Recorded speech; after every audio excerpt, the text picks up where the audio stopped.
बच्चों, जैसा कि आप देख पा रहे हो, आज का जो हम लोग का टॉपिक है that is the sandal organic chemistry lecture number 4 हम लोग लेकर आए हैं बच्चों। आज हम इसमें बच्चों आज बात करेंगे वैलेंसी ऑफ कार्बन, ठीक है, and bonding in organic compound, carbon compound, ठीक है। सेकेंड टॉपिक हम लोग का होगा सिग्मा एंड पाई बॉन्ड बच्चों, कैलकुलेट करना, ठीक है। थर्ड टॉपिक होगा बच्चों हाइब्रिडाइजेशन इन ऑर्गेनिक केमिस्ट्री और ऑर्गेनिक कंपाउंड। फोर्थ टॉपिक होगा बच्चों रिप्रेजेंटेशन ऑफ ऑर्गेनिक कंपाउंड और ऑर्गेनिक मॉलिक्यूल। बेसिकली हम लोग बच्चों यहाँ पे ये बात करेंगे कि ऑर्गेनिक कंपाउंड में जो बॉन्डिंग होती है या फिर जो स्ट्रक्चर होता है उसे कैसे हम लोग रिप्रेजेंट करते हैं बच्चों। क्लियर है बच्चों। और जो पांचवा टॉपिक होगा that is the 3D representation of organic compound और ऑर्गेनिक मॉलिक्यूल। ये हम लोग का लास्ट टॉपिक होने वाला बच्चों ये लेक्चर बहुत ही इंपॉर्टेंट होने वाला होता है, क्योंकि बच्चों हम लोग जब तक बॉन्डिंग नहीं समझेंगे, हाइड्रेशन निकाल नहीं समझेंगे, हमको ऑर्गेनिक केमिस्ट्री आने वाली है नहीं। क्लियर है बच्चों। इस वजह से पेन और पेपर लेके बैठ जाइए, इत्मीनान से अपने दिमाग को कॉन्सेंट्रेट करके आराम से इस वीडियो लेक्चर को देखिए। क्लियर है बच्चों। आई होप आपको मज़ा आएगा। क्लियर है। चलिए बच्चों हम लोग स्टार्ट करते हैं। तो इसका जो पहला टॉपिक है बच्चों, तो ये हमारा पहला टॉपिक है बच्चों आप सबको पता है कि जो कार्बन होता है, ठीक है, उस कार्बन का एटॉमिक नंबर होता है बच्चों 6। कार्बन का एटॉमिक नंबर क्या होता है बच्चों? 6 होता है। तो वो इसका बच्चों इलेक्ट्रॉनिक कॉन्फ़िगरेशन क्या होगा बच्चों? अकॉर्डिंग टू सेल देख लो तो हो जाएगा बच्चों 2 और 4। क्लियर है बच्चों। अकॉर्डिंग टू ये हो जाएगा बच्चों अकॉर्डिंग टू सेल, ठीक है बच्चों। अकॉर्डिंग टू सबसेल क्या हो जाएगा बच्चों? अकॉर्डिंग टू सबसेल इसका देखोगे बच्चों तो इसका इलेक्ट्रॉनिक कॉन्फ़िगरेशन होगा 1s2 2s2 एंड 2p2 बच्चों। क्लियर है ना। तो ये इलेक्ट्रॉनिक कॉन्फ़िगरेशन है, ठीक है बच्चों। तो बताओ कि वैलेंसी क्या होगी कार्बन की? वैलेंसी जो होगी बच्चों ऑक्सीड रूल के अकॉर्डिंग देखा जाए तो उसकी वैलेंसी क्या होगी बच्चों? कार्बन की। कार्बन के वैलेंस सेल में पहला सेल K, दूसरा सेल L, ठीक है। तो दूसरे सेल में बच्चों 4 इलेक्ट्रॉन है, ठीक है। तो कार्बन अपने बाह्यतम कोष में 8 इलेक्ट्रॉन पूरा करने के लिए कितने चाहिए बच्चों? 4 चाहिए, ठीक है बच्चों। समझ रहे हो। तो ऑक्सीड रूल के अकॉर्डिंग जो कार्बन की जो वैलेंसी होगी बच्चों, वैलेंसी ऑफ कार्बन क्या होगा बच्चों? That will be 4। मैंने आपको 10th के एक लेक्चर में बताया है, आप देख सकते हो वहाँ पे, कि कार्बन कभी भी C4 पॉजिटिव, ठीक है, या C4 नेगेटिव आयन जनरली नहीं बनाता है, ठीक है ना। क्यों? तो बच्चों इस तरह के आयन फॉर्म करने के लिए बहुत अधिक एनर्जी की रिक्वायरमेंट होती है, ठीक है, और इतना IP देना बहुत मुश्किल होता है, इतना एनर्जी प्रोवाइड करना। तो इस वजह से जनरली कार्बन इस स्टेट पे +4 आयन के फॉर्म में कंपाउंड फॉर्म नहीं करता बच्चों। साइज बहुत छोटी है, इलेक्ट्रॉन निकालना बहुत डिफिकल्ट होता है। C4 नेगेटिव आयन बच्चों 6 प्रोटॉन के न्यूक्लियस को 10 इलेक्ट्रॉन को मैनेज करना डिफ़िकल्ट होता है, ये स्टेबल नहीं हो पाता बच्चों। इस वजह से जनरली कार्बन आपका C4 नेगेटिव आयन भी फॉर्म नहीं करता। यानी कह सकते हो कि कार्बन जनरली आपका आयनिक कंपाउंड तो फॉर्म करता है बच्चों, ठीक है। आयनिक कंपाउंड में आयनिक बॉन्ड नहीं बनाता है। आयनिक बॉन्ड जो है वो कार्बन जनरली नहीं बनाता है। जनरली मैं नहीं कह रहा हूँ हमेशा नहीं बनाता है, ठीक है। बहुत स्ट्रॉन्ग मेटल आएंगे, ट्रीटमेंट होगी, वेरी स्पेशली विथ सोडियम हो गया, पोटेशियम होगा, तो आयनिक बॉन्ड भी फॉर्मेशन हो सकता है बच्चों। क्लियर है ना, समझ में आ रहा है। लेकिन जनरली आपका जो आपका कार्बन है वो कैसे बॉन्ड बनाता है बच्चों? जनरली कार्बन बनाता है हम लोग को generally carbon forms covalent bond. Clear है बच्चों, समझ में आ रहा है। तो अब कोवैलेंट बॉन्ड पता है बच्चों कितने तरह के होते हैं आपको? कोवैलेंट बॉन्ड तो ये बॉन्ड होता है बच्चों सिंगल, डबल बॉन्ड,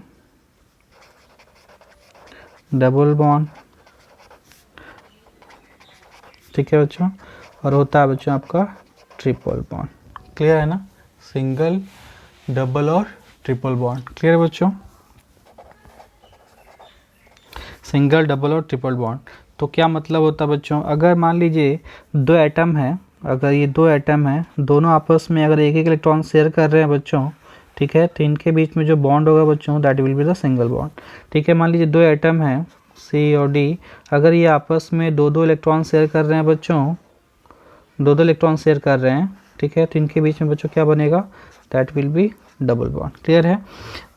और मान लीजिए दो एटम बच्चों, ठीक है, और वो आपस में तीन तीन इलेक्ट्रॉन शेयर कर रहे हैं बच्चों, तीन तीन इलेक्ट्रॉन, ठीक है, तो उनमें जो बॉन्डिंग होगी बच्चों वो क्या होगी बच्चों, ट्रिपल बॉन्ड बनेगा। क्लियर है ना, पी और क्यू के बीच में ट्रिपल बॉन्ड बनेगा बच्चों। क्लियर है।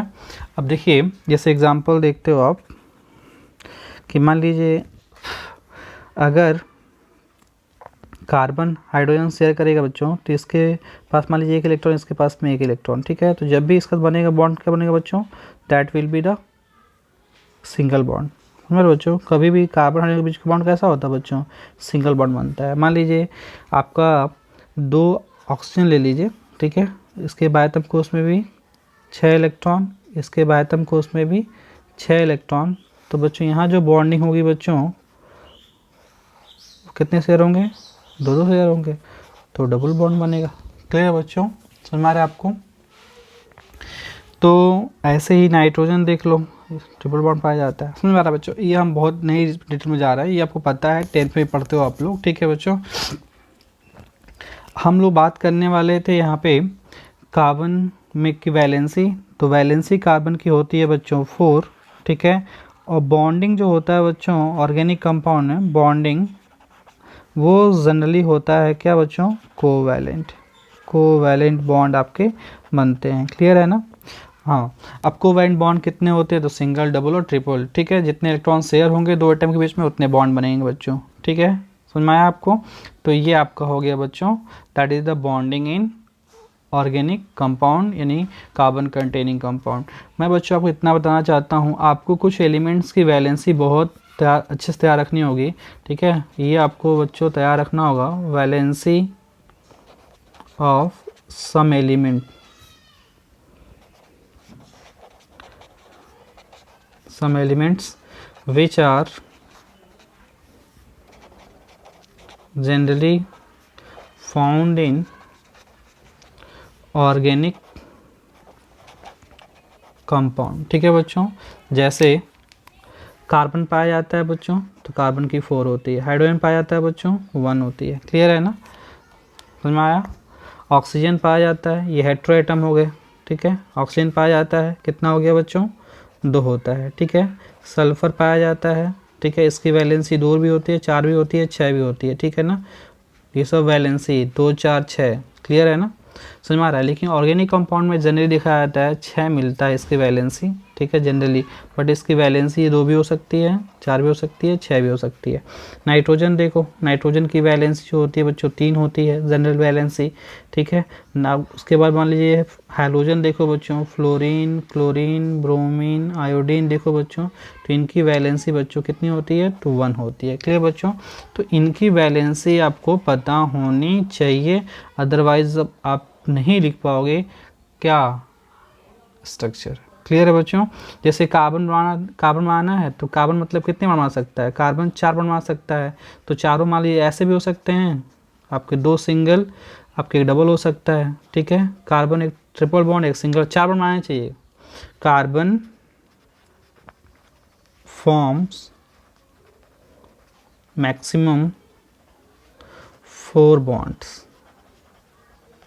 क्लियर बच्चों, कार्बन मैक्सिमम 4 बना सकता है, समझ आ रहा है ना। तो कार्बन अगर 4 बना सकता है, क्लियर है, तो आप कैसे बना सकता है, ये भी तरीका हो सकता है बनाने का, ये भी तरीका हो सकता है, ये भी तरीका हो सकता है, ठीक है, ये भी तरीका हो सकता है, समझ आ रहा है ना, समझ आ रहा है। और बाकी जो एलिमेंट है आपके, hydrogen 1 bond, oxygen 2 bond, single भी हो सकता है, 2 सिंगल भी हो सकते हैं, डबल भी हो सकते हैं। ठीक है, सल्फर आपका, समझ में आ रहा है, पॉसिबिलिटी जो है अब बन सकती है। ठीक है, मैक्सिमम ट्रिपल बनेगा बच्चों।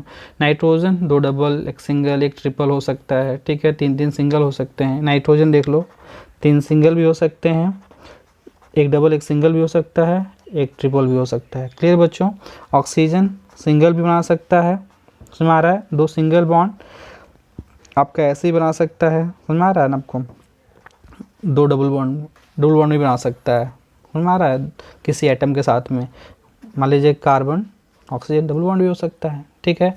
जब भी हैलोजन होते हैं बच्चों, हैलोजन, तो हैलोजन हमेशा से सिंगल बॉन्ड बनाते हैं। जैसे मान लीजिए बच्चों कार्बन से फ्लोरीन जुड़ेगा सिंगल बॉन्ड से, कार्बन से क्लोरीन जुड़ेगा सिंगल बॉन्ड से, कार्बन से ब्रोमीन जुड़ेगा बच्चों सिंगल बॉन्ड से, समझ में आ रहा है आपको, कार्बन से आयोडीन जुड़ेगा बच्चों सिंगल बॉन्ड से। बच्चों ये बेसिक चीज़ें हैं, ये आपको पता नहीं रहेगा तो आप कैसे स्ट्रक्चर लिखोगे, क्लियर बच्चों, इस वजह से मैं इसको फोकस कर रहा हूँ। तो बच्चों इस टॉपिक में अभी तक का जो हाईलाइट पॉइंट है वो क्या है, कार्बन की वैलेंसी क्या है, वो कैसे पूरा कर सकता है अपनी वैलेंसी।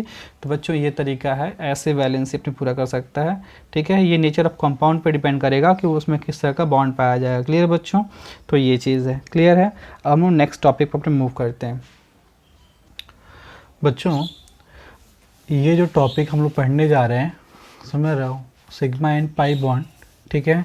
ये जब आप 12 और 11th ही केमिस्ट्री पढ़ते हो तो फर्स्ट ही केमिस्ट्री तब तक पढ़ चुके होते बच्चों, ठीक है ना, जब आप ये पढ़ते हो टॉपिक तो। बट आपको अगर पढ़ना है, ठीक है, तो कोई प्रॉब्लम नहीं है। देखो बच्चों सिग्मा बॉन्ड क्या होता है, तो जब एटॉमिक ऑर्बिटल, जब आपके सिग्मा बॉन्ड, जब बच्चों आपके एटॉमिक ऑर्बिटल जो होते हैं, एटॉमिक ऑर्बिटल अगर वो हेड टू हेड ओवरलैप करते हैं, हेड टू हेड ओवरलैप करते हैं बच्चों, ओवरलैप करते हैं, तो उसके थ्रू सिग्मा बॉन्ड का फॉर्मेशन होता है बच्चों।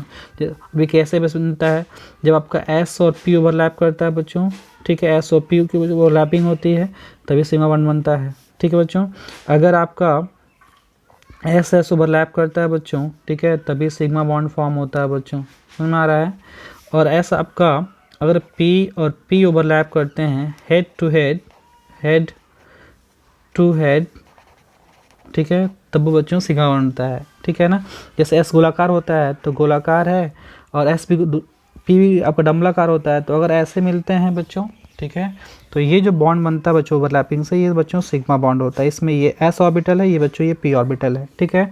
S S मिलता है तो मान लीजिए S गोलाकार, दूसरा S, ठीक है बच्चों, तो ये एस एस जब मिलेगा बच्चों, ठीक है, तो एस एस ओवरलैपिंग जब होती है तो ये भी आपका क्या बनता है बच्चों, सिग्मा बॉन्ड बनता है, ठीक है।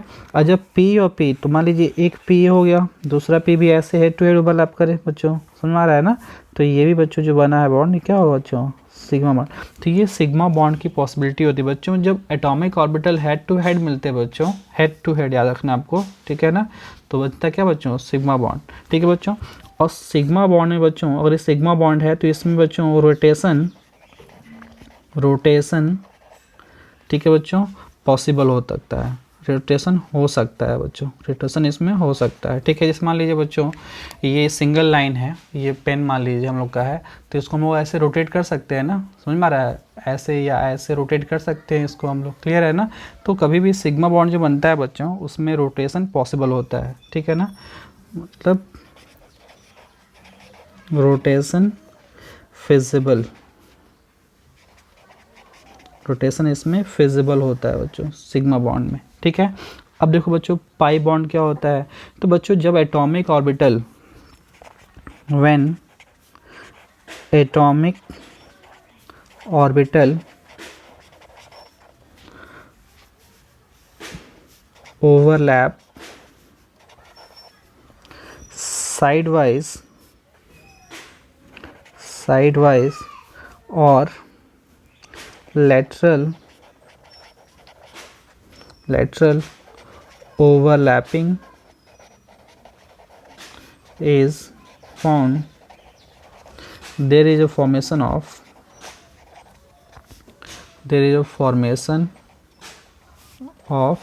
Pi bond. तो बच्चों वहाँ पे पाई बॉन्ड का फॉर्मेशन होता है, क्लियर बच्चों।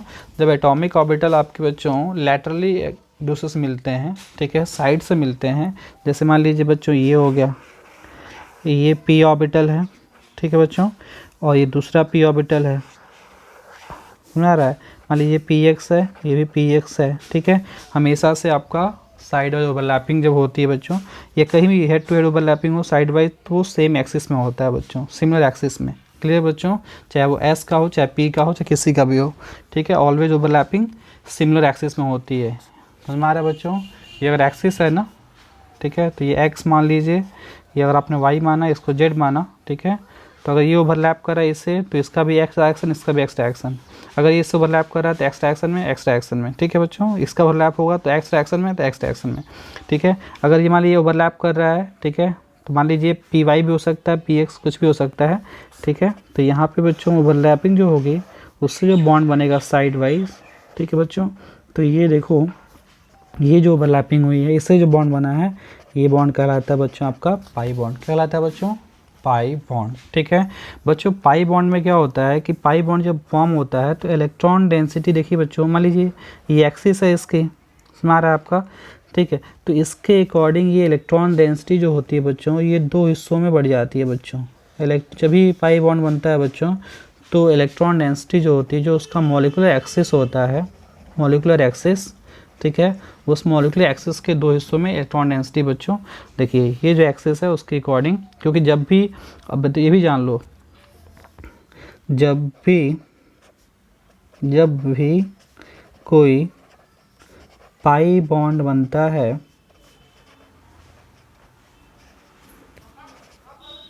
तो उसके पहले वहाँ सिग्मा बॉन्ड, तो उसके पहले वहाँ सिग्मा बॉन्ड बन चुका होता है। समझ में आ रहा है बच्चों? जब भी कोई पाई बॉन्ड बनता है बच्चों, तो वहाँ पे उसके पहले वहाँ पे एक सिग्मा बॉन्ड बच्चों बन चुका होता है। क्लियर है ना? यानी सिग्मा, पहले सिग्मा बनता है, फर्स्ट सिग्मा बॉन्ड, ठीक है बच्चों। और सेकेंड जब बॉन्ड बनेगा तो बच्चों वो क्या होता है, that will be the pi bond. Clear है बच्चों? ठीक है बच्चों, तो ये कुछ इम्पॉर्टेंट कॉन्सेप्ट है। तो मैंने आपको बताया बच्चों कि सिग्मा बॉन्ड है तो रोटेशन हो सकता है बच्चों, रोटेशन हो सकता है, रोटेशन पॉसिबल होता है, ठीक है। और जब पाई बॉन्ड होता है बच्चों, जब पाई बॉन्ड बॉम जाता है तो रोटेशन बच्चों, रोटेशन रेस्ट्रिक्टेड होता है बच्चों, रोटेशन आपका रेस्ट्रिक्टेड होता है, मतलब रोटेशन नहीं हो, क्योंकि नहीं हो सकता बच्चों। मान लीजिए ये दो आपका लाइन हो गया, ठीक है बच्चों, समझ में आ रहा है आपको? तो दो लाइन है, अगर इसको हम लोग रोटेट करना चाहें, यहाँ एक बॉल लगा दिया जाए, ठीक है बच्चों, तो अब बताओ ये रोटेशन पॉसिबल होगा? नहीं होगा, ठीक है बच्चों। ये रोटेशन फ्रीज कर जाएगा, ठीक है ना, उसे बोलते हैं फ्रीजेबल रोटेशन बोलते हैं, ठीक है, रोटेशन फ्रीजेस बोलते हैं, ठीक है, कि रोटेशन आपका नहीं हो सकता। क्लियर है ना? तो हम लोग ये जानना था इसमें कि सिग्मा और पाई बॉन्ड कैसे बनता है, तो हेड टू हेड ओवरलैपिंग से बनता है बच्चों, ठीक है, सिग्मा बॉन्ड बनता है। और एटॉमिक ऑर्बिटल बच्चों साइड से मिल रहे हैं अगर, ठीक है, अगर ऐसे मिल रहे हैं, एटॉमिक ऑर्बिटल ऐसे मिल रहे हैं, साइड से मिल रहे हैं, तो क्या बनता है बच्चों? पाई बॉन्ड बनता है। क्लियर है ना बच्चों? अब मैं यहाँ पे बात करने जा रहा हूँ थोड़ा पाई बॉन्ड के बारे में, ठीक है बच्चों। पाई बॉन्ड जो होता है बच्चों, pi bond is a weaker bond than sigma bond। Clear बच्चों? ये कुछ इम्पोर्टेंट पॉइंट है, ठीक है ना, वेरी इम्पोर्टेंट पॉइंट। क्लियर बच्चों? दूसरा चीज़ ये बच्चों कि pi bond never decided the hybridization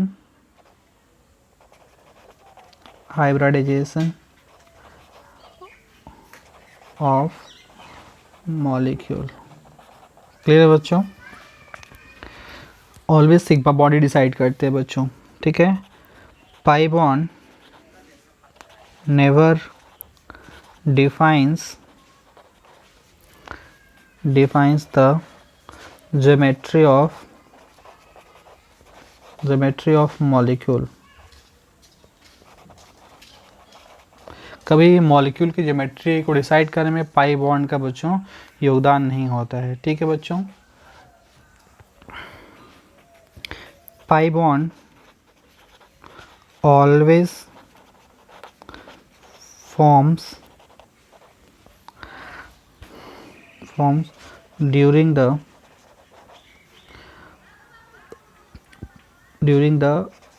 overlapping of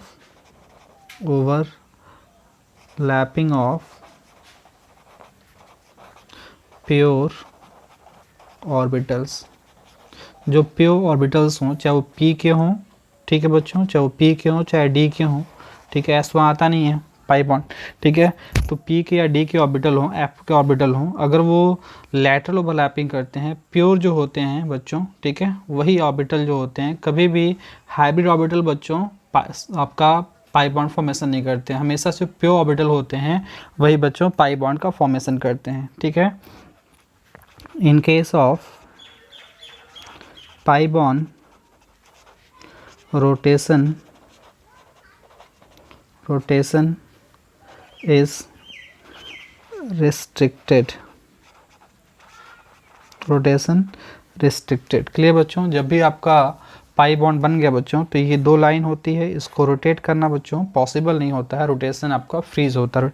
restricted कह दो या कह दो कि फ्रीजेस, ठीक है बच्चों, फ्रीजेस, समझ में आ रहा है आपको, तो रिएक्शन आपका फ्रीज होता है वहाँ पे, ठीक है बच्चों। तो ये हो गई बच्चों आपकी अगला topic.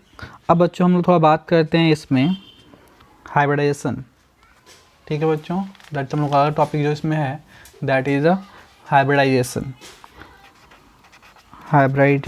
Hybridisation in organic compound, ठीक है बच्चों। देखिए बच्चों, मैंने अभी कहा कि देखो बच्चों, इसमें ये जानना है आपको कि हाइब्रिडाइजेशन में केवल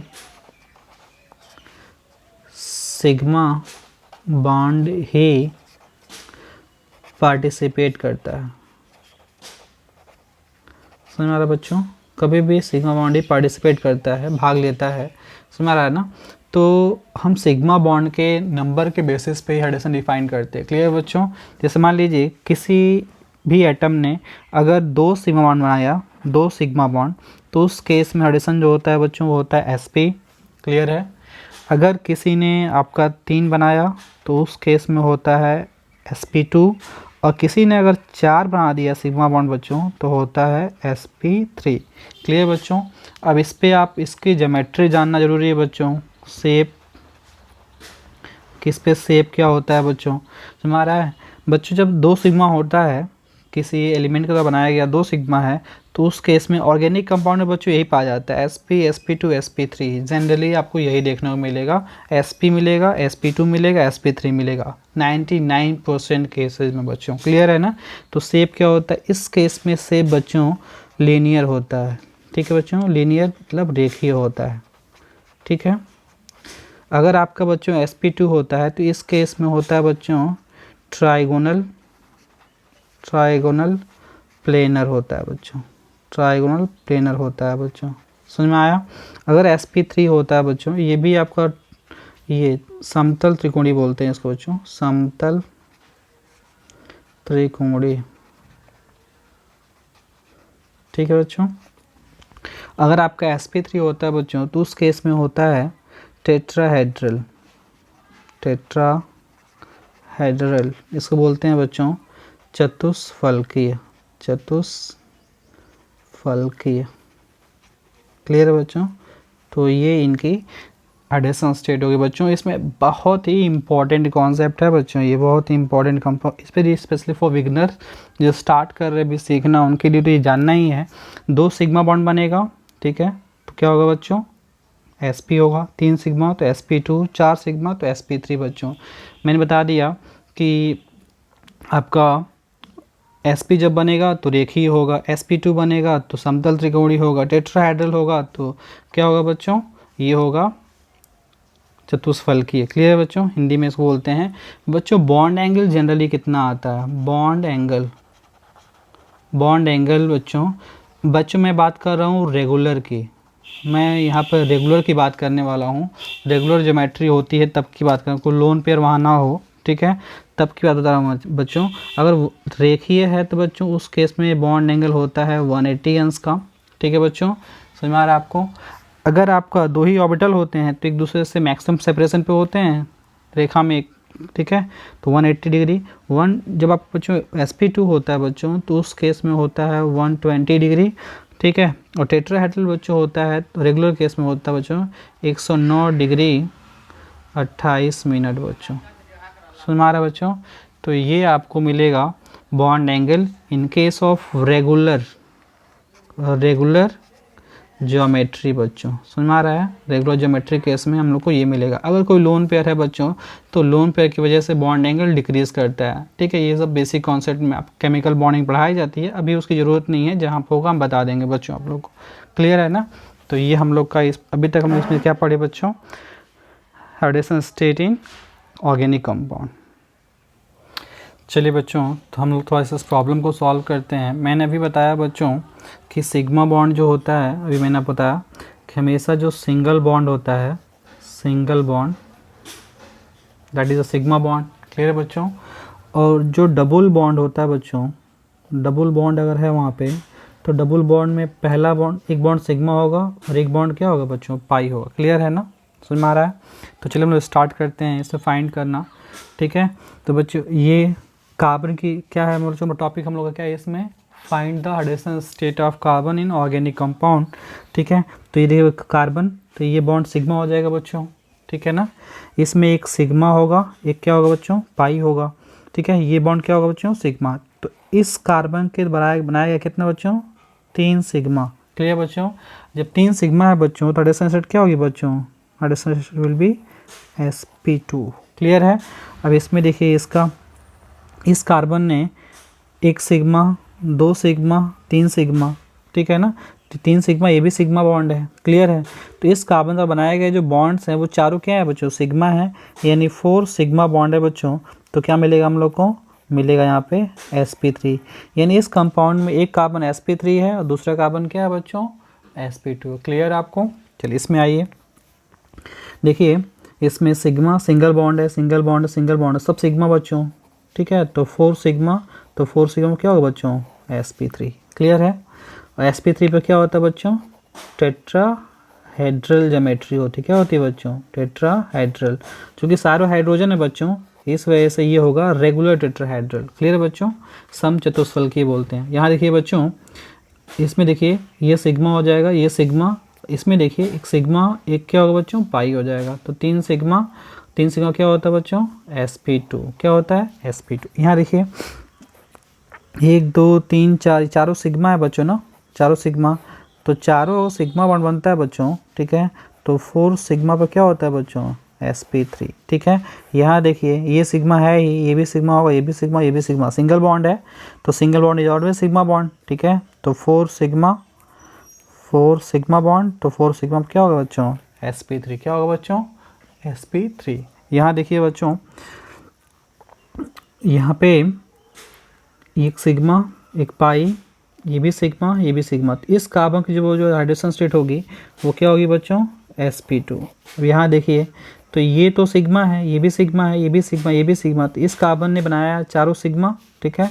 तो 4 सिग्मा है बच्चों, तो क्या हो जाएगा, sp3। वैसा ये सेम है तो बच्चों ये भी क्या हो जाएगा, sp3। यहाँ देखिए एक सिग्मा, एक पाई, ठीक है, ये सिग्मा सिग्मा, एक कार्बन द्वारा बनाया गया बॉन्ड जो 3 सिग्मा बॉन्ड है तो क्या हो जाएगा बच्चों, sp2, ठीक है ना। यहाँ देखिए सिग्मा सिग्मा, 1 2 3 सिग्मा, ठीक है। तो इसका भी क्या हो जाएगा बच्चों, sp2, क्लियर है। आई होप आपको कुछ समझ में आया होगा, ठीक है।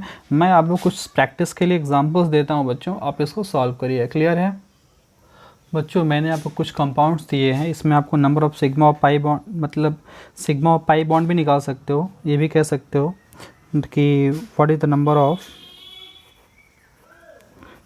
Of sigma and pi bond, ठीक है। ये भी एक क्वेश्चन हो सकता है बच्चों, जैसा कि एनसीईआरटी में आता है बच्चों, क्वेश्चन इस पे है, मिल जाएगा आपको एनसीईआरटी में, find the number of sigma and pi bond, ठीक है बच्चों। इसके लिए मैं एक शॉर्ट टिक लगाऊंगा आपके सामने, ठीक है। अभी बस हम आपको हाइड्रोजन स्टेट बता रहे हैं। ठीक है। अभी देखिए बच्चों, इसमें ये एक सिग्मा बॉन्ड होगा, सिंगल बॉन्ड है, ये सिग्मा होगा। ठीक है बच्चों, इसमें एक ट्रिपल बॉन्ड है, तो ट्रिपल बॉन्ड है बच्चों, तो इसमें एक सिग्मा होगा, बाकी दो क्या होंगे बच्चों, पाई होंगे। क्लियर है ना। यहाँ देखिए एडिशन स्टेट आप निकालिएगा, मैं बस आपको ये केस नहीं एक बीटा बताया था उसमें, इसलिए मैंने एक बता दिया। इसमें सिग्मा, इसमें एक सिग्मा, बाकी दो पाई। तो बच्चों इसने कितने बनाया, सिग्मा, दो सिग्मा बनाया है ना, तो इसमें क्या हो जाएगा, SP हो जाएगा। ठीक है, आप ऐसे निकालिएगा इसको। ठीक है, अभी देखिए आपको मैंने कुछ कंडेंस फॉर्म में दिए हुए हैं। ठीक है, इसमें हाइड्रोजन को मैंने ओपन नहीं किया हुआ है, आपको खुद से ओपन करके हाइड्रोजन कितने बना सकता है, 4 बना सकता है ना, तो इसको ओपन करके बताना है इसको। मैं लिख देता हूँ, आप निकालिए कैसे होगा। इसमें इसकी स्टेट sp3 होगी, sp3 होगी, इसमें इसकी स्टेट sp3 होगी एडिशन स्टेट, इसमें भी सबकी sp3 है, इसमें भी सबका sp3 और क्या बच्चों, sp3 है। ठीक है बच्चों, यहाँ पे क्या है, sp2 है, sp2 नहीं sp है बच्चों। यहाँ पे क्या है बच्चों, सिग्मा सिग्मा, ठीक है, दो पाई है। ठीक है, तो क्या होगा बच्चों, sp होगा। क्लियर बच्चों, तो ये हमारा टॉपिक जो था वो कंप्लीट होता है, जिसमें हम बताया बच्चों आप लोग को कि हम लोग कैसे हाइड्रोजन स्टेट फाइंड करते हैं on the basis of number of sigma bond. Clear है बच्चों, 3 सिग्मा तो sp2, 2 सिग्मा तो sp, 4 सिग्मा तो sp3। क्लियर है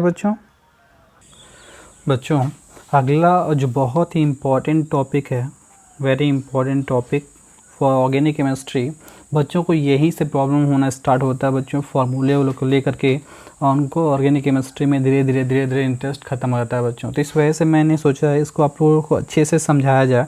ठीक है बच्चों, तो ऑर्गेनिक कंपाउंड्स में बच्चों पेन पेपर को नोट कर लीजिए आप लोग को, उनको इतने तरीके से रिप्रेजेंट किया जाता है। ठीक है बच्चों, the first is called as the molecular formula, second one is called as the Levi's dot या lewis dot cross formula, third is the condense formula. Condense formula दो तरह से होता है, कंप्लीट कंडेंस होता है एक स्ट्रक्चर फार्मूले में, और एक होता है लेस कंडेंस स्ट्रक्चरल फार्मूला। ठीक है, और उसके बाद है कंप्लीट स्ट्रक्चरल फार्मूला, उसके बाद है bond line structural formula. That is a very important for organic chemistry, क्योंकि ऑर्गेनिक केमिस्ट्री में बहुत सारे ऐसे कंपाउंड्स होते हैं उसमें नंबर ऑफ आइटम बहुत ज़्यादा होते हैं, तो एक एक को लिखना बच्चों टाइम टेकिंग होता है। ठीक है, तो इस वजह से हम लोग इस तरह के फॉर्मूले का यूज़ करते हैं। लगभग 95% से अधिक केमिस्ट्री में हम लोग इसी तरह के स्ट्रक्चर को यूज़ करते हैं। क्लियर बच्चों, अब देखिए अगला जो है ये स्टीरियो केमिस्ट्री के लिए बहुत ही इंपॉर्टेंट है बच्चों। ठीक है, जहाँ पे ऑप्टिकल आइसोमेरिज्म देखते हो आप लोग, समझ में आ रहा है, ज्योमेट्रिकल देखते हो, तो वहाँ पे इस तरह के फॉर्मूले बहुत हेल्पफुल होते हैं बच्चों। तो इस वजह से ये 3D रिप्रेजेंटेशन है, ये 2D रिप्रेजेंटेशन नहीं है। ठीक है, ये जितने भी आप देख रहे हो ये सब 2D रिप्रेजेंटेशन है, ये जो है बच्चों ये आपका 3D रिप्रेजेंटेशन है। मतलब ऑर्गेनिक कंपाउंड को 3D में कैसे हम लोग 3 डायमेंशन में कैसे उनको रिप्रेजेंट करते हैं। क्लियर है बच्चों, तो बच्चों पहला मैं स्टार्ट करना चाहूँगा यहाँ से, आप बच्चे अच्छे से इसको नोट करिए। ठीक है, इसका बनाइए आप बच्चों। पहला है इसमें molecular formula, molecular formula short में कहते हैं इसको MF। ठीक है बच्चों मॉलिक्यूलर फार्मूला ये बताता है, ठीक है, कि किसी यौगिक के एक मॉलिक्यूल में कितने नंबर ऑफ एटम प्रेजेंट हैं। क्लियर बच्चों, जैसे कह दिया मैंने CH4, तो ये बता रहा है कि इस कंपाउंड के, इसका नाम क्या बच्चों, इसका नाम होता है मीथेन। तो इस मीथेन के एक मॉलिक्यूल में, ठीक है, कितने कार्बन है, तो एक कार्बन है, 4 हाइड्रोजन है। ठीक है ना, तो that is the molecular formula of methane. Clear है बच्चों, समझ में आया आपको। ऐसे ही मैंने लिख दिया C2H6। ठीक है बच्चों, तो ये फार्मूला ये बता रहा है कि इसके एक मॉलिक्यूल में 2 कार्बन है, 6 हाइड्रोजन है। तो किसी कंपाउंड के एक मॉलिक्यूल में number of atom of different element, अगर ऐसा कोई फार्मूला जो बताता है तो उसे कहते हैं मॉलिक्यूलर फार्मूला। तो these are the molecular formula. जैसे मैंने लिख दिया C2H5, C2H6 मैंने O लिख दिया, that is the molecular formula. ये क्या बच्चों, that is the molecular formula. मैंने लिख दिया C6H12O6, that is the molecular formula, that is the molecular formula. Clear है बच्चों, यानी मॉलिक्यूलर फार्मूला क्या होता है, किसी यौगिक के एक मॉलिक्यूल में डिफरेंट एलिमेंट्स के जो नंबर ऑफ एटम प्रेजेंट होते हैं, ठीक है, उनकी संख्या बताने वाला जो फार्मूला होता है उसे कहते हैं बच्चों हम लोग मॉलिक्यूलर फार्मूला। ठीक है बच्चों, अगला हम लोग बात करेंगे बच्चों कौन सा, तो that is the Levi's dot और क्रॉस फार्मूला। ठीक है बच्चों, ये एसी का थोड़ा सा बच्चों वेल एक्सप्लेन फॉर्म है, ठीक है, जिसमें हम ये दिखाते हैं कि कौन सा जो आपका एलिमेंट है, ठीक है, किस एलिमेंट से किस तरह से बॉन्ड आया हुआ है, कितने इलेक्ट्रॉन शेयर करता हुआ है। ठीक है, मैं एक सिंपल सा एग्जाम्पल बताता हूँ बच्चों, ठीक है, ये आप ऑर्गेनिक इनऑर्गेनिक केमिस्ट्री सीख कर आओगे यहाँ पे, इस वजह से मैं बहुत नहीं जाता हूँ। इसमें देखिए कार्बन है, हाइड्रोजन है, तो ऑलवेज जो लेस नंबर में एटम होता है बच्चों, लेस नंबर में जो एटम होते हैं वो इसमें सेंट्रल एटम होते हैं बच्चों, सेंट्रल एटम होते हैं, ये एक ट्रिक है, ठीक है। और जो मोर होंगे बच्चों या हाई होंगे वो आपके साइड एटम होते हैं बच्चों, क्या होते हैं, साइड एटम। तो इसमें कार्बन है, हाइड्रोजन 4 है, तो कार्बन बच्चों सेंटर में होगा और हाइड्रोजन बच्चों कहाँ होगा, साइड में होगा। क्लियर है ना, साइड में होंगे ऐसे, देखिए क्लियर है ना। तो अब देखना पड़ता है इसमें कि जो सेंट्रल एटम है बच्चों, सेंट्रल एटम उसके वैलेंस शेल में कितने इलेक्ट्रॉन है, तो कार्बन 6 होता है, 2 4, तो 1 2 3 4, ठीक है। हाइड्रोजन इसमें साइड एटम है बच्चों, और इसके बैलेंस में कितने इलेक्ट्रॉन हो जाएगा बच्चों, तो हाइड्रोजन के 1 होता है, 1 2 3 4, तो ये यहाँ से 1 से कर लेगा, काम पूरा हो गया, निकट की इनर्ट गैस की संरचना प्राप्त कर लेगा, ठीक है, यस। तो बच्चों ये जो होता है कार्बन भी पूरा कर लेगा ऐसे, दैट इज, ये जो फार्मूला है बच्चों इसे कहते हैं हम लोग लुईस स्ट्रॉट या क्रॉस फार्मूला। क्लियर बच्चों, समझ में आया आपको। अब देखिए, मान लीजिए किसी कंपाउंड पर हेट्रो एटम है, ठीक है, जैसे मान लीजिए हम लोग कहते हैं, जैसे वाटर हम ले लिया, ठीक है ना, तो वाटर में जो लिखो बच्चों, तो इसको हम लोग ऐसे दिखाते हैं, ठीक है। तो बच्चों अगर कहीं ऐसा दिखता है आपको, ठीक है, या कहीं आपको ऐसा दिखता है, समझ में आ रहा है ना, अगर ऐसा दिखता है आपको, क्लियर है ना, ऐसा दिखता है, तो बच्चों ये कहलाते हैं बच्चों लोन पेयर। क्या कहलाता है बच्चों, इनको लोन पेयर कहते हैं, ठीक है ना। तो एक लोन पेयर मतलब होता है 2 इलेक्ट्रॉन, ठीक है, 2 लोन पेयर हो 4 इलेक्ट्रॉन हो जाएंगे। क्लियर है बच्चों, तो ये लोन पेयर है जो डॉट के फॉर्म में, या हो सकता है डॉट के फॉर्म में, नो क्रॉस के फॉर्म में हो। क्लियर है बच्चों, इसमें कोई प्रॉब्लम नहीं है, हम लोग दिखा सकते हैं, ठीक है। उसके बाद बच्चों हम लोग को आता है कंडेंस फार्मूला। बच्चों जो कंडेंस फार्मूला होता है, कंडेंस फार्मूला बच्चों 2 तरह से होता है, ठीक है। पहला इसमें होता है बच्चों कंप्लीट कंडेंस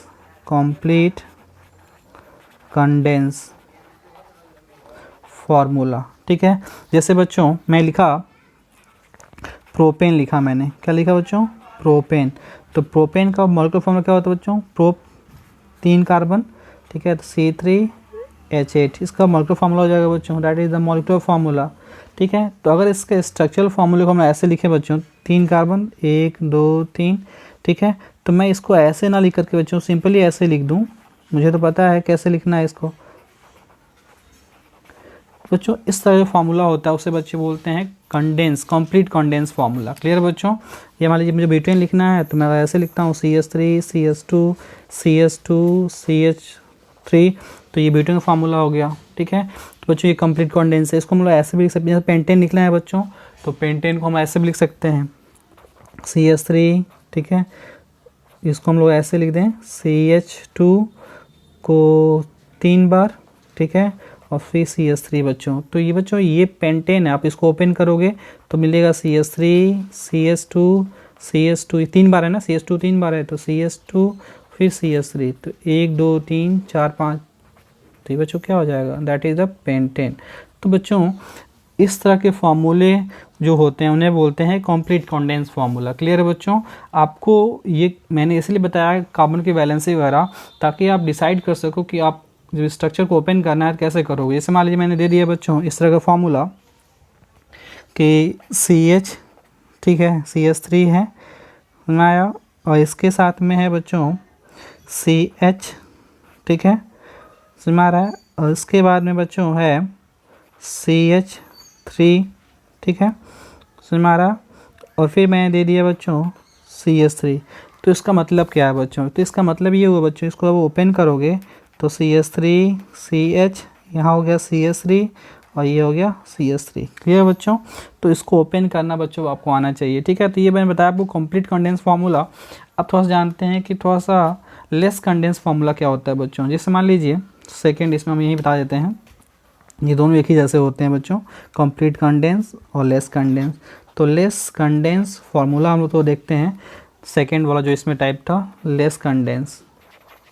लेस कंडेंस में थोड़ा सा हम लोग ओपन कर दे बच्चों। इसमें मान लीजिए कि ये प्रोपेन है ना, ये देख रहे हैं आप, इसको हम लोग ऐसे लिख दिया CH3 सिंगल बॉन्ड CH2, ठीक है, और CH3 जिसे बोलते हैं हम लोग, तो ओपन कर दिया, जो बॉन्ड है उसमें दिखने लगे एक दो दो बॉन्ड, ठीक है, तो उसे बोलते हैं हम लोग क्या बच्चों, less condense structural formula, less condense structural formula. Clear बच्चों, ये बच्चों इम्पॉर्टेंट होता है, ध्यान दीजिए इसको, ठीक है। आप NCERT की बुक से देख करके आप लेस कंडेंस को मोर कंडेंस में या मोर कंडेंस को लेस कंडेंस में करना आपको आना चाहिए। क्लियर बच्चों, जैसे मैं आपको कुछ यहाँ पे एग्जांपल्स करा देता हूँ बच्चों। ये मैंने कुछ फार्मूले दिए हुए, 3 फार्मूले, इनको मैं थोड़ा सा लेस कंडेंस और मोर कंडेंस में लिखने का प्रयास कर रहा हूँ, थोड़ा समझने का प्रयास करिएगा। ये बच्चों ये ब्यूटेन है, ठीक है ना, ये आपका पेंटेन है, ठीक है, और ये आपका हेक्सेन है बच्चों, ठीक है। मैं इसके और भी फॉर्म्स लिखूँगा। इस ब्यूटेन इसमें जो मैं लिख दिया CH3 CH2 CH2 CH3 बच्चों, ये मोर कंडेंस हो गया, मोर कंडेंस, ठीक है ना। ये देखिए CH3 CH2 CH2 CH2 CH3, ये मोर कंडेंस हो गया, CH3 CH2 CH2 CH2 CH3, ठीक है, मोर कंडेंस। लेस कंडेंस में बॉन्ड ओपन करते जाइए, एक एक बॉन्ड जो सिंगल बॉन्ड है उनके बीच ओपन कर दीजिए, तो ये लेस कंडेंस हो जाएगा। क्लियर बच्चों, ऐसे ही इसमें CH3 CH2 CH2 CH2 CH3 less condense हो गया। इसमें CH3 CH2 CH2 CH2 CH3, ठीक है बच्चों, समझ आ रहा है आपको बच्चों। लेस कंडेंस से मोर कंडेंस लिखने का भी आता है, ठीक है। Right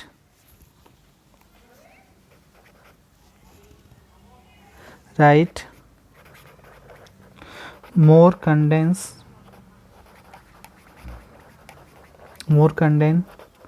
to less condense. ये समझने में बहुत हेल्पफुल होता है बच्चों, आपको समझना है, ठीक है, एडिशन सेट निकालनी है तो ये आना चाहिए बच्चों आपको।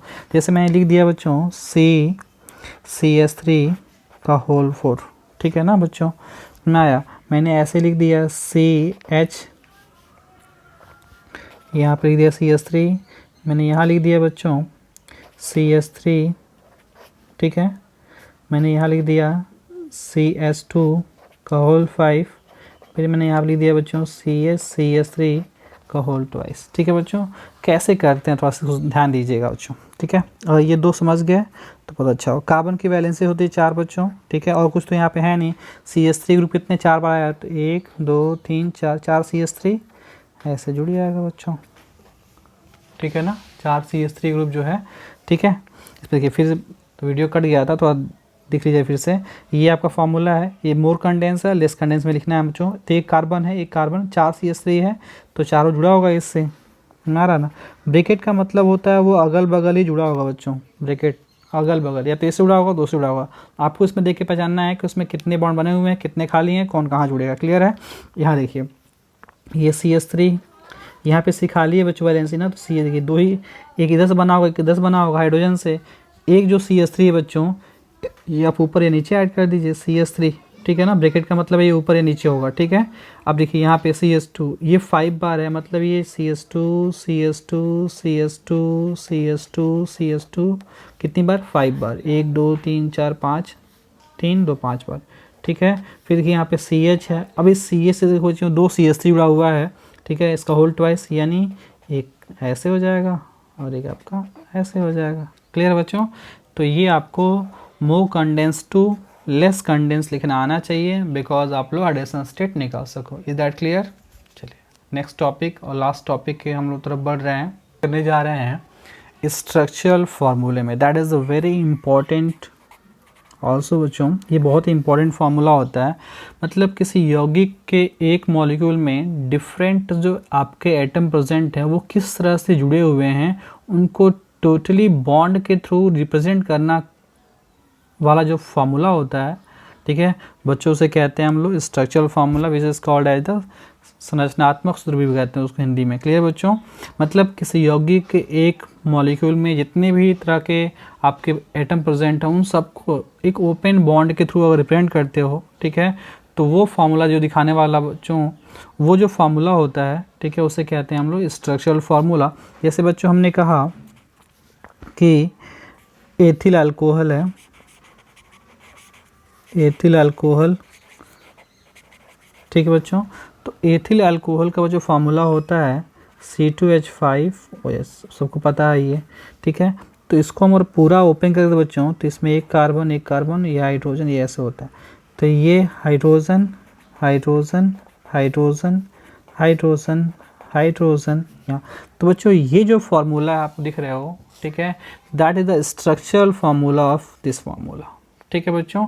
ये भी स्ट्रक्चर जैसे बच्चों ये, बट ये कंडेंस में आएगा बच्चों, किस में आएगा, कंडेंस फार्मूले में, कंडेंस स्ट्रक्चर फार्मूले में आएगा, ठीक है। हम लोग जैसे मान लीजिए लिखना है हमको एसिटिक एसिड, ठीक है, तो एसिटिक एसिड जो है बच्चों ये भी फार्मूला है इसका, स्ट्रक्चरल फार्मूला जैसे ही बिहेव करता है, ठीक है, बट ये कंडेंस फॉर्म में है।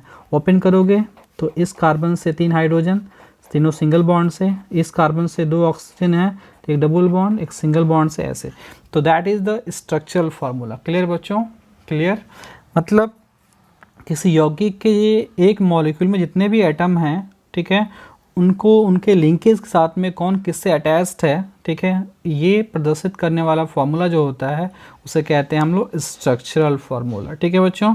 तो ये आपका लेस स्ट्रक्चरल फार्मूला है बच्चों, ठीक है बच्चों, या कंडेंस स्ट्रक्चरल फार्मूला कह सकते हो, समझ में आ रहा है आपको, और that is the structural formula, ठीक है, ये पूरा बताएगा आपको कि उसमें कौन किससे लिंक है। क्लियर बच्चों, समझ में आ रहा है, तो ये आपको आइसोमेरिज्म के लिए बहुत ही इंपॉर्टेंट टॉपिक है बच्चों। जैसे कुछ और देख लो बच्चों, जैसे मान लीजिए हम लोग लिखा एथिल अमीन C2H5NH2, ठीक है बच्चों, तो ये कंडेंस फार्मूला, तो इसका स्ट्रक्चर फार्मूला होगा ऐसे होता है, इसमें 2 नाइट्रोजन 2 हाइड्रोजन, इसमें 2 हाइड्रोजन इससे, तो ये फार्मूला जो बच्चों that is the structural formula, ठीक है ना, क्लियर है ना, आई होप आपको समझ में आएगा। अगला जो टॉपिक है बच्चों देखिए, इसमें हम बहुत टाइम नहीं ले सकते हैं, ठीक है, बस मुझे बताना है कि कौन सा फार्मूला क्या है, ठीक है बच्चों, जिसमें बॉन्ड को रिप्रेजेंट किया जाता है, बॉन्ड को रिप्रेजेंट करते हो आप लोग, ठीक है, तो बॉन्ड को रिप्रेजेंट करने वाला जो फार्मूला है पूरा ओपनली ओपन बॉन्ड फॉर्म दिखे, उसमें ओपन बॉन्ड फॉर्म दिखे जिसमें, ठीक है, उसे कहते हैं हम लोग बच्चों क्या, स्ट्रक्चरल फार्मूला, ये all are the structural formula. Clear है बच्चों, चलिए अब हम लोग बात बढ़ते हैं बच्चों हम लोग के बहुत ही इंपॉर्टेंट पोर्शन की तरफ, जिसके लिए हम लोग इतना इंतजार किए हैं, ठीक है, that is called as the bond line structure, which is called as the bond line structure, bond line structural,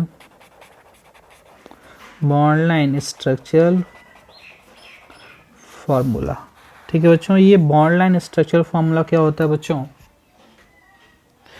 ये जो फार्मूला होता है ना, ये स्ट्रक्चरल फार्मूले का ही शॉर्ट फॉर्म होता है बच्चों। आप बताओ, इतना लिखने में टाइम नहीं लग रहा आपको।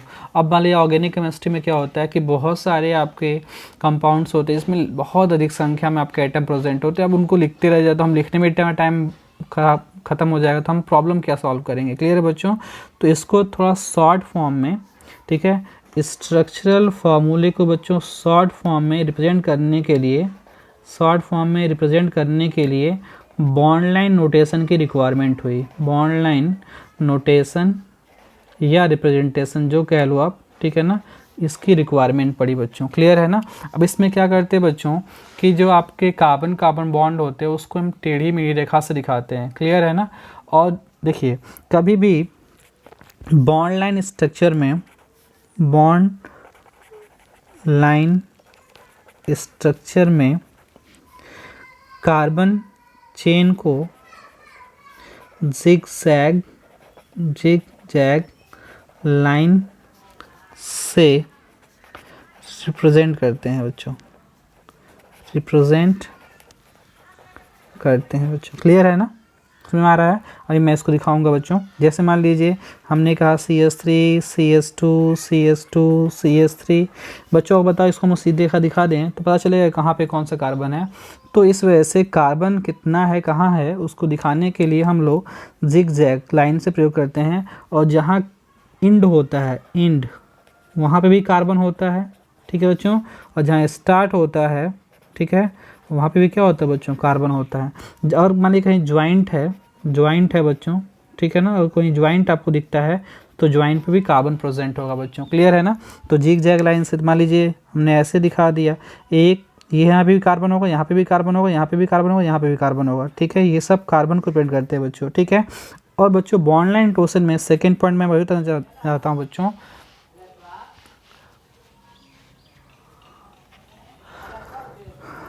बॉन्ड लाइन रिप्रेजेंटेशन में हाइड्रोजन को जनरली रिप्रेजेंट नहीं किया जाता है। यदि आवश्यक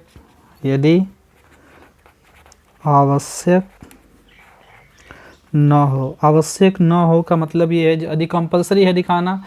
ये कंपलसरी कहाँ होता है, ऑप्टिकल में, ठीक है बच्चों। मतलब अगर आप स्टीरियो केमिस्ट्री पढ़ रहे हो, ठीक है बच्चों, स्टीरियो केमिस्ट्री, तो स्टीरियो केमिस्ट्री में बच्चों कंपलसरी हो जाता है। तो इस वजह से हम लोग वहाँ पे दिखाना पड़ता भी है, जहाँ पड़ता है वहाँ दिखाएंगे बच्चों। क्लियर है ना। लेकिन जनरली हम लोग हाइड्रोजन को रिप्रेजेंट नहीं करते हैं बच्चों, केवल कार्बन को जिग जैग लाइन से प्रेजेंट करते हैं बच्चों। यदि हेट्रो एटम प्रेजेंट है बच्चों, हेट्रो एटम जैसे ऑक्सीजन, नाइट्रोजन, सल्फर, हैलोजन, अगर ये प्रेजेंट है बच्चों, फास्फोरस भी हो सकता है, ठीक है बच्चों। अगर ये प्रेजेंट है तो इनको डिनोट किया जाता है बच्चों, इनको डिनोट किया जाता है, उनको रिप्रेजेंट किया जाता है उसमें। क्लियर है बच्चों।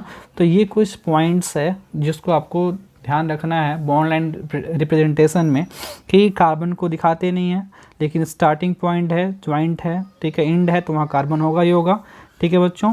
तो जैसे मान लीजिए मैं कुछ लिख रहा हूँ यहाँ पे, जैसे मुझे लिखना है CH3 CH2 CH2 CH2 CH2 OH, ठीक है।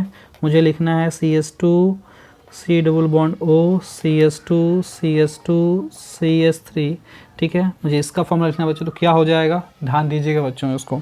देखिए मैंने कहा ना कि जितने कार्बन है, ठीक है, उसको एक जिगजैग लाइन से दिखाते हो आप लोग, स्टार्ट भी कार्बन से, एंड भी कार्बन से। देखिए एक कार्बन है तो यहाँ शुरू करो आप, एक कार्बन, फिर ज्वाइंट कार्बन, दो कार्बन, 1 2 3 4, ठीक है, 1 2 3 4, ठीक है। यहाँ से बच्चों 5, 1 2 3 4 5, और यहाँ पे बच्चों जोड़ दिया आपने OH। क्लियर है ना बच्चों। ये इसका बॉन्ड लाइन रिप्रेजेंटेशन है बच्चों। ये इस फॉर्मूले का ये क्या है बच्चों, तो बच्चों इसको लिखने में कम टाइम लग रहा है कि इसको लिखने में कम टाइम लग रहा है बच्चों, इसको लिखने में कम टाइम लगता है। तो टाइम कम लगे, ठीक है, हम काम वही कर पाएँ, तो उसको हम लोग दिखाते हैं किसमें, बॉन्ड लाइन रिप्रेजेंटेशन में, ठीक है बच्चों। ये शॉर्ट नोटेशन भी बोलते हैं, क्या बोलते हैं बच्चों इसको, शॉर्ट नोटेशन भी बोलते हो, कुछ लोग ये भी बोलते हैं short notation, bond line notation को, ठीक है बच्चों। ऐसे देखिए अगर बच्चों हम इसको लिखना चाहें, देखिए कार्बन है, ठीक है, इसमें डबल बॉन्ड कार्बन के साथ में, तो इसको मैं ऐसे लिख दिया, ठीक है। फिर देखिए यहाँ पे कार्बन, तो कार्बन है, फिर कार्बन, देखो ये पहला कार्बन, दूसरा कार्बन, तीसरा कार्बन, चौथा कार्बन, ठीक है, 1 2 3 4 5, 1 2 3, 4 छूट गया, ये 5, ठीक है बच्चों। तो ये हो गया। इसमें देखिए 1 2 3 4 5, 1 2 1 2 3 4 5, ठीक है बच्चों। तो ये आपका है क्या, बॉन्ड लाइन नोटेशन। याद रखना बच्चों, इसकी खासियत क्या है, इसमें हाइड्रोजन को जहाँ जरूरी होता है वहाँ दिखाते हैं, जहाँ जरूरी नहीं है, कंपल्सरी नहीं है, वहाँ नहीं दिखाते, ठीक है। जो हेट्रो एटम है उनको दिखाया जाता है, जैसे देखो मैंने यहाँ पे ऑक्सीजन दिखाया हुआ है, यहाँ पे ऑक्सीजन दिखाया हुआ है, ठीक है ना। यहाँ हाइड्रोजन चूँकि जुड़ा हुआ था क्रियात्मक समूह के साथ में, तो हम दिखा सकते हैं। जैसे मान लीजिए बच्चों मैंने लिखा हुआ है CH3 CH2 CH2 CH3, मान लीजिए यहाँ कर दिया मैंने, इसको काट दिया, CH2 CHO। अगर मुझे इसका लिखना हो बच्चों तो 1 2 3 4 5 कार्बन है, ठीक है बच्चों। तो मैं इसको ऐसे लिख सकता हूँ CHO। जब क्रियात्मक समूह बच्चों तो आप दिखा सकते हो 1 2 3 4, यहाँ पे 1 2 3 4 5, 1 2 3 4 5, ठीक है बच्चों। तो ये हो जाएगा 1 2 तीसरे 1 2 3 पे मेथिल है, तो आप इसको ऐसे भी लिख सकते हो ओपन। अगर इसको आप सिंगल एक लाइन भी लिखो बच्चों तो भी आपका मेथिल ही होगा। इस मान लीजिए ये आपका चेन है, मेन चेन है, इसमें एक ऐसी रेखा लिख ली हुई है बच्चों, तो इसका मतलब होता है कि ये जो ग्रुप बच्चों ये मेथिल है। क्या है? मेथिल। इस मान लीजिए बच्चों यहाँ पे ऐसे मुड़ा हुआ है, तो एक ज्वाइंट के बाद एक है बच्चों, ठीक है। तो इसका मतलब ये एथिल है। क्यों ऐसा बच्चों? मैंने कहा कि इंड पे कार्बन होता है, तो कार्बन है और यहाँ पे 3 वैलेंसी होगी हाइड्रोजन की, तो CH3 हो जाएगा। यहाँ देखिए बच्चों, यहाँ पे CH2, ठीक है ना, और यहाँ पे CH3, ठीक है, हो जाएगा बच्चों, एथिल हो जाएगा। क्लियर है ना। तो that is called as the bond line notation, ठीक है बच्चों। और भी आएगा बच्चों, जैसे जैसे आएगा मैं आपको वैसे वैसे सिखाता बताता रहूँगा, ठीक है बच्चों। समय आपको बच्चों जो हम लोग का लास्ट टॉपिक है इसमें, that is called as the 3D representation of organic molecule, ठीक है। इसी को हम लोग कहते हैं बच्चों वेज डैश फॉर्म। इसको हिंदी में हम लोग कहते हैं वेज डैश फॉर्म या रूप बोलते हैं इसको, ठीक है। इसमें बच्चों हम लोग ये डार्क, ठीक है, और लाइट, ठीक है, या कह सकते हो डैश, ठीक है, डार्क का डैश हम लोग यूज़ करते हैं, ठीक है बच्चों। तो बच्चों देखो इसमें ये क्या होगा, ये जो दोनों आप देख रहे हो 2 लाइनें सिंगल बॉन्ड की, ये दिखाती हैं कि ये प्लेन में है। क्या बच्चों? क्या है बच्चों? प्लेन में है, ठीक है। और ये प्लेन से दूर है, ये प्लेन से आगे है, ठीक है बच्चों। जो डार्क होता है बच्चों, जो आपको डार्क होता है बच्चों, ये डार्क है, ये लाइट है आपका। तो जो डार्क है बच्चों ये आपके सामने होता है, ये आपकी तरफ होता है, कह सकते हो नज़दीक होता है, नज़दीक होता है, आपके सामने की तरफ होता है। और ये बच्चों जो होता है ये डैश फॉर्मूला, ये जो डैश फॉर्म होता है, ठीक है, ये आपसे दूर होता है, आपसे दूर होता है, ठीक है बच्चों। क्योंकि आपको पता है ये पेपर कैसा है बच्चों, पेपर ये 2D है ना, तो 2D में आप 3D कैसे दिखाओगे, ठीक है ना। तो पेपर में या ब्लैक बोर्ड पे जितनी भी चीज़ें होती है वो 2D चीज़ें ही होती हैं, ठीक है ना। 3D चीज़ें कहाँ आएंगी? ब्लैक बोर्ड पे या पेपर पे, ठीक है ना। तो उसको दिखाने के लिए, 3D में दिखाने के लिए हम लोग ऐसे सिंबल का प्रयोग करते हैं बच्चों, ठीक है ना। तो जो आपका डैश होता है इसे बोलते हैं हम लोग डैश। क्या बोलते हैं बच्चों? ये डैश बोलते हैं, डैश। और इससे जो डार्क वाला होता है बच्चों इसे बोलते हैं वेज। क्या बोलते हैं बच्चों? वेज, ठीक है। तो जो डैश होता है बच्चों वो वहाँ पे डाइस आपका लाइट फॉर्म होता है, ठीक है, मतलब वो हल्के से दिखाते हैं उसको। और जो डार्क होता है बच्चों वो कहलाता है वेज। तो इसे बच्चों कहते हैं वेज डैश फॉर्म भी कहते हैं। That is the 3D representation of molecule. Clear बच्चों। तो that is the very important for stereochemistry, क्योंकि वहाँ पे ये देखना होता है कि कौन आपका प्लेन से बाहर है, कौन प्लेन से आपका ऊपर है। तो इस चीज़ को देखने के लिए, प्लेन से ऊपर प्लेन के नीचे देखने के लिए, ठीक है ना, फ्रंट बैक देखने के लिए वहाँ पे हम लोग ऐसी चीज़ों का यूज़ करते हैं, ठीक है। ये स्टीरियोकेमिस्ट्री के लिए बहुत ही इंपॉर्टेंट पोर्शन है। तो बच्चों आज के इस टॉपिक में मैंने पूरा, ठीक है, आपका जो भी ऑर्गेनिक केमिस्ट्री में बेसिक नीड होता है, ऑर्गेनिक मॉलिक्यूल में हाइड्रेशन वगैरह सब कुछ मैंने आपको इसमें बता दिया। आई होप आपको ये वीडियो पसंद आए। ये बच्चों आपके बेसिक के लिए आई थिंक ये बूस्ट साबित होगा, ठीक है। आपको बहुत अच्छा लगा होगा ये वीडियो लेक्चर देख करके। क्लियर है? Thank you.